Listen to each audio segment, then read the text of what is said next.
Ես լիարժեք ըմբռնումով եմ վերաբերվում ընդդիմության հայտարարությանը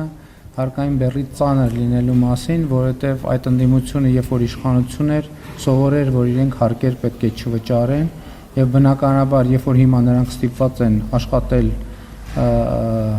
հարկային դաշտում, բնականաբար դա ծանր է նրանց համար, որովհետև իրենք ըստ էության բիզնեսմեն չեն, այլ իրենք կոռուպցիոն համակարգերի գործածմամբ հարկերից խուսափելու ճանապարհով մրցակիցներին շուկայից դուրս հանելու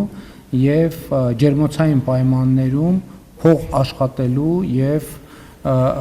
աշխատելու եւ ինչպես ընդունված է ասել թալանելու մասնագետներին, այնպես որ հասկանալի է, որ երբ որ հիմա այդ հնարավորությունը չկա, դա նրան ծանր է թվալու։ Ինչ վերաբերվում է փոքր եւ միջին բիզնեսին, ես ուզում եմ հիշեցնեմ, որ մեր կառավարման շրջանում է ձևավորվել միկրոբիզնեսի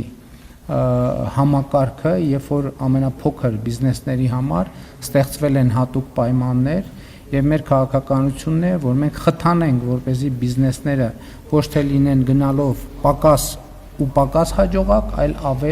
ավելի հաջողակ։ Եվ մենք առաջիկայում իհարկե տեսնում ենք հնարավորություն միկրոբիզնեսի շեմը բարձրացնելու։ Հիմա 24 միլիոն դրամ է եւ ակնհայտ է, որ 24 միլիոնի դրամը շեմը այդ թվում գնաճային երևույթների պատճառով հասկանալի այլևս արդիական չէ եւ մենք մտածում ենք միկրոբիզնեսի շեմը բարձրացնելու, որպեսզի նրանք ովքեր փոքր են, իրոք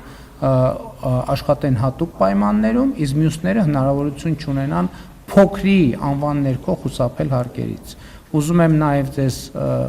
կամ հիշեցնել, կամ տեղեկացնել, եթե տեղեկացված եք, չեք տեղեկացնել, եթե տեղեկացված եք, բայց չեք հիշում, հիշեցնել, որ նաև 2018 թվականից հետո պարզվեց, որ շատ խոշոր բիզնեսներ ինքնակտրտման են ենթարկվում եւ դառնում են փոքր բիզնեսներ եւ այդպիսով խուսափում են հարկերից, ինչի հնարավորությունը այսօր շատ սահմանափակ է, չեմ կարող ասել բացարձակ չկա, որովհետև ցավոք միշտ էլ սողանցքներ լինում են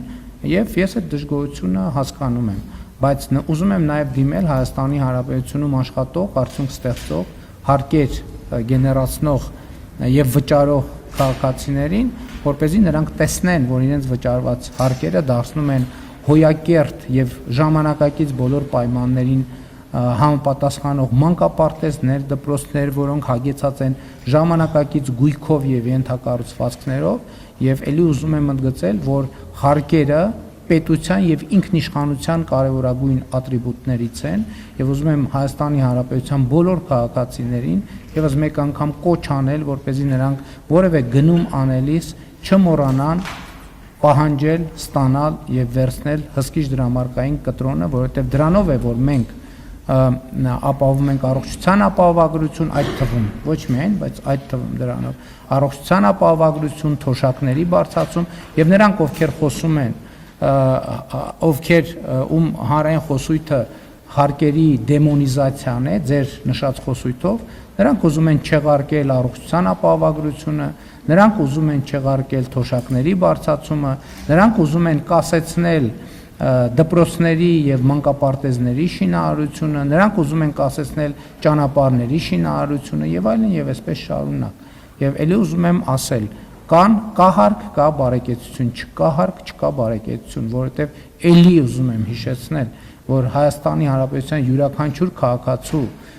բարեկեցությունը առաջին հերթին կախված է ոչ թե նրանից, թե ինքը ինչքան ծախս է անում իր բարեկեցության համար, այլև առաջին հերթին կախված է նրանից, թե պետական եւ համայնքային բյուջեները ինչքան ծախս են անում իրենց բարեկեցության համար, իսկ բյուջեները ձևավորվում են մեր բոլորիս վճարած հարկերից։ Էլի պատկերավոր օրինակներով վերել,